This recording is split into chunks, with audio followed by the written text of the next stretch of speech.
How have you seen the Jewish community change over the years in Dallas? I think tremendous amount of growth. The founders of Shaare Tefilla really wanted this Orthodox synagogue to take its place along with conservative and reform congregations and to really have an impact on the community. And I think it has now in its 26 years of existence. When I became the rabbi there, I made a conscious effort to participate in Jewish communal events. Right. So I was very active on the Federation, the Rabbinic Association, Israel Commission, because I felt, I mean, coming from New York, it was kind of axiomatic that you were involved in a whole host of activities beyond the walls of your own synagogue. And I came and I applied that here. Is there an organization or something that you would really recommend for people in the community? Well, whether I worked for them or not, I would recommend Jewish Family Service. Dr. Sal Lurie, a blessed memory, is a past president of JFS, and he once said to me that JFS is the most hands-on organization in the community.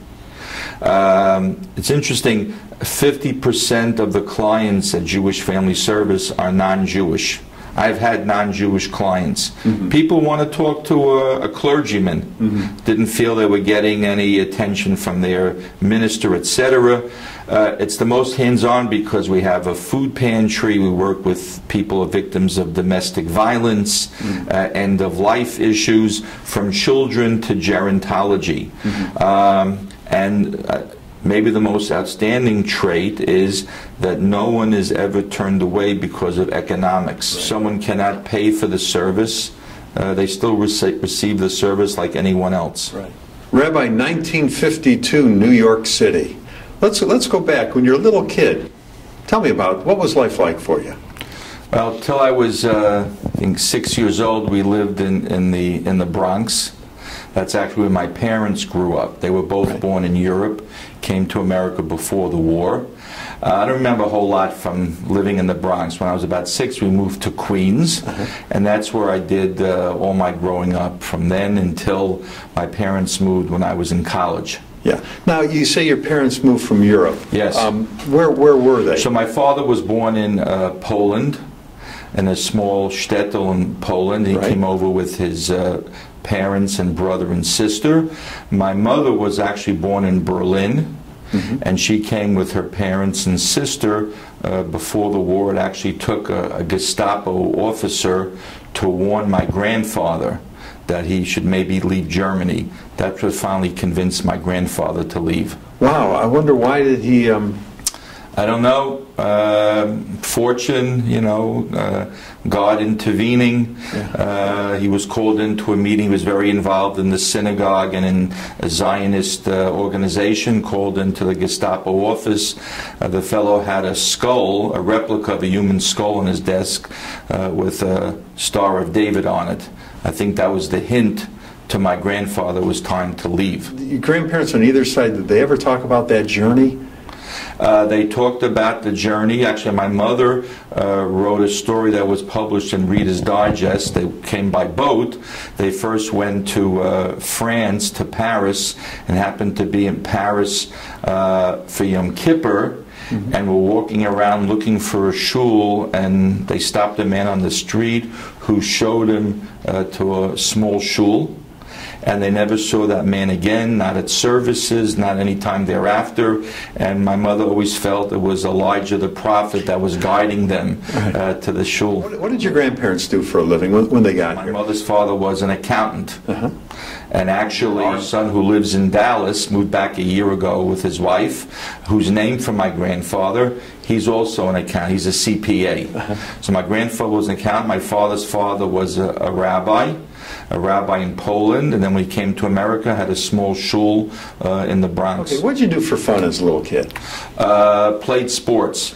In my neighborhood in Queens, I went to the local day school. Right. Only a few kids from the neighborhood went there as well. The rest were public school kids. Talking about primarily Jewish kids who went to the Hebrew school where my father was cantor. But in order to make friends, you had to play. Right. So we played stickball, baseball, hockey on roller skates, right. Football. That was the way to make friends. I know you're a Met fan. Yes. But when you were a little kid, there's no Mets. Well, the Mets were born when I was 10 years old. Okay. So I remember watching the very first Mets game with my father on TV against the St. Louis Cardinals. We went to a couple of Yankee games before the Mets were born. Right. But 10 years old is really when I first got into it. We lived in Queens. Yeah. The Mets were, a bus ride and one stop on the subway away. So that was literally our home team. But I'm just so curious because there were so many great players on the Yankees. Right. And you became a baseball fan literally when the excitement of the Mets come. I followed baseball. I remember watching on TV Roger Maris hitting his 61st homer. Right. This is 1961, before the Mets were born. Right. But it's exciting. We were there when the team was born, so we rooted literally from day one, and I passed it on to my children and my grandchildren. When World War II was in full force, your family was here. Yes. They literally escaped. Yes. Did they tell how they were feeling?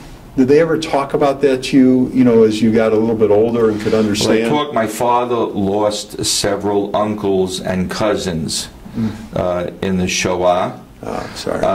My mother's side, my mother's mother, was one of 5 children. Her 4 siblings all went to, that time, Palestine. Right.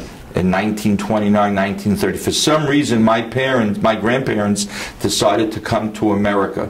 Yeah. So I actually have more relatives in Israel than in the States. Wow. So they talked about my father's parents a little bit. They died when I was young, but they would talk a little bit about life in Poland. I got more of that from my mother's parents. How there was vital Jewish life in Berlin, and then how things certainly started to change, and that's when they left. Where did you go to high school? Yeshiva University High School in Manhattan. And what was your high school life like for you? High school life was, I commuted from Queens. My senior year I had a car to drive to. Otherwise I took the subway and bus. The long day, it's a double program in yeshiva, so I would take the bus 10 after 7 in the morning. I didn't walk 6 miles in the snow. I don't want to over-dramatize it. But it was a long day. I didn't get home till about 7 p.m. Right. There's some guys from high school that I'm still friendly with. Yeah. My 2 oldest friends are 2 guys who I know from 2nd and 3rd grade. And we were together in high school as well. Now, when you were a kid, what were your hopes and dreams?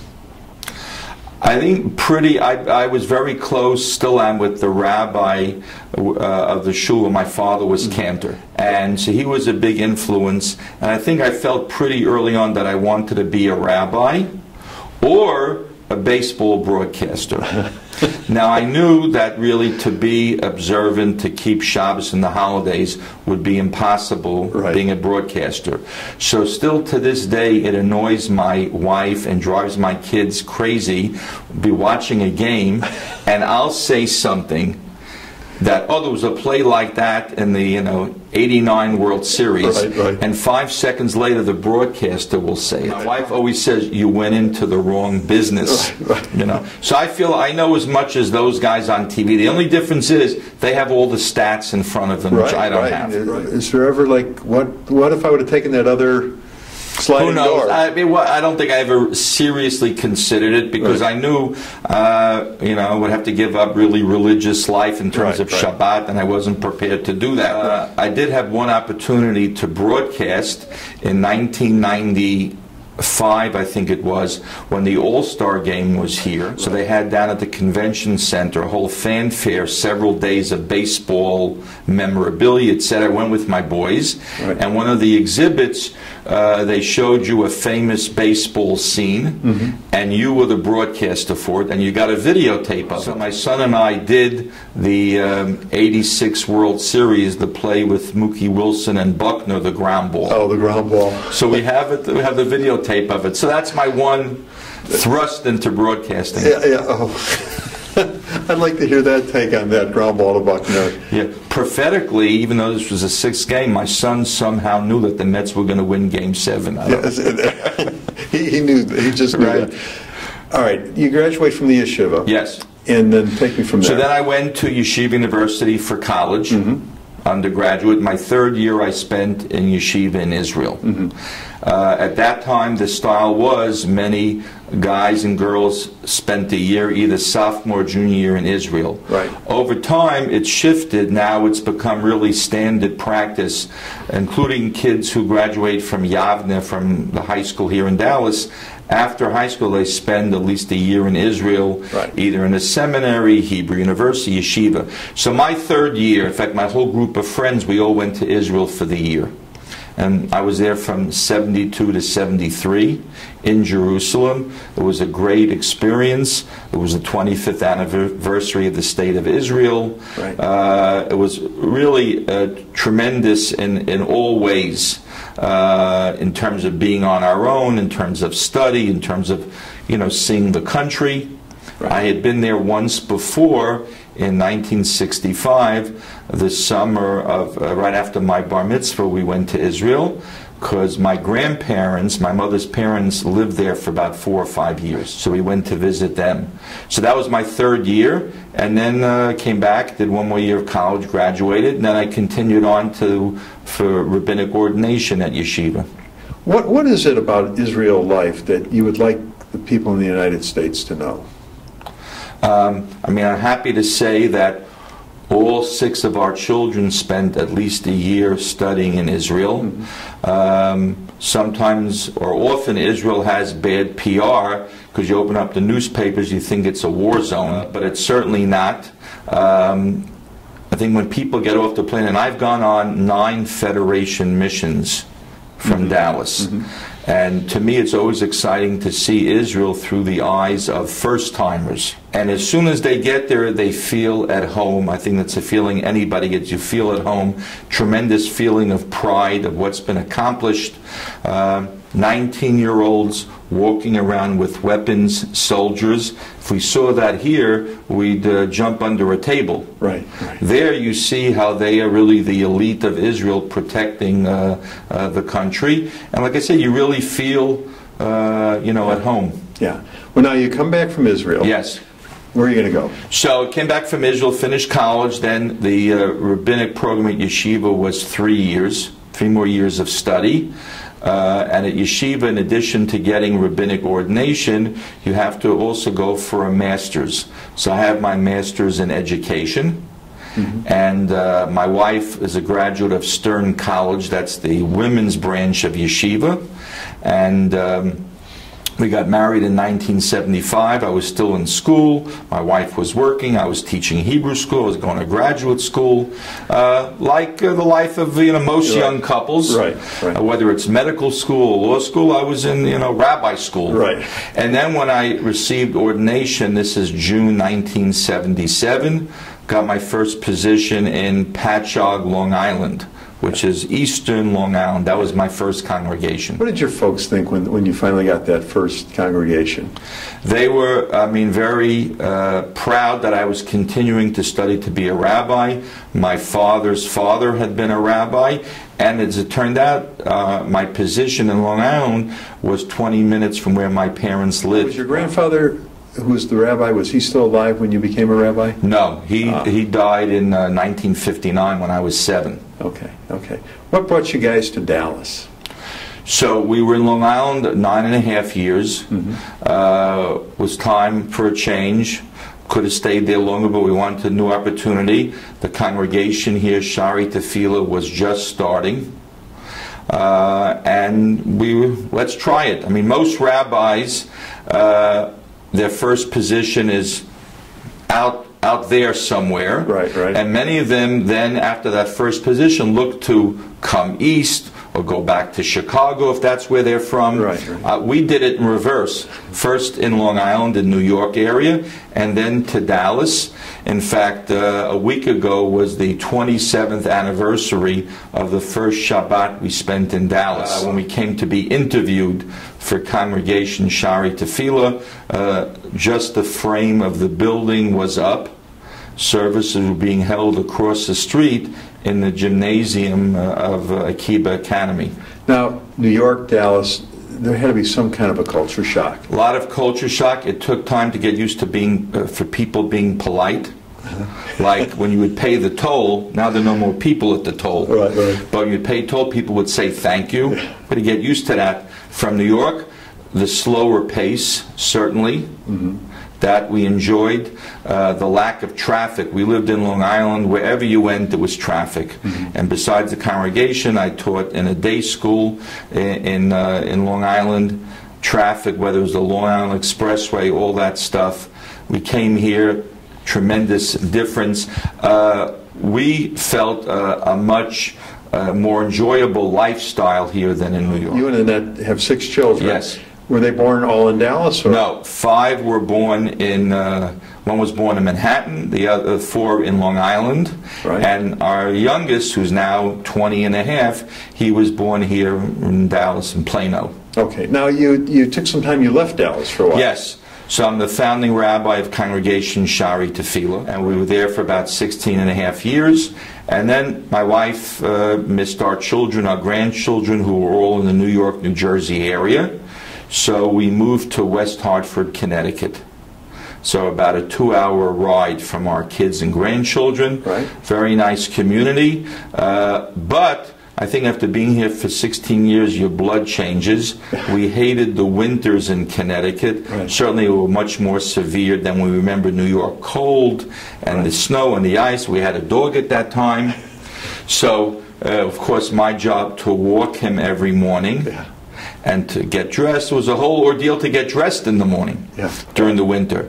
So after 5 years, we said we had enough. We had been back several times to visit Dallas for different occasions, and we had many friends here. And now, 6 years ago, we moved back. And so where are you now today? So I work for Jewish Family Service. I'm the community chaplain with Jewish Family Service, dealing primarily with individuals, families who are unaffiliated with congregations, end-of-life issues, hospital situations, domestic situations. For the first 5 years that we were back, I also taught at Yavna High School.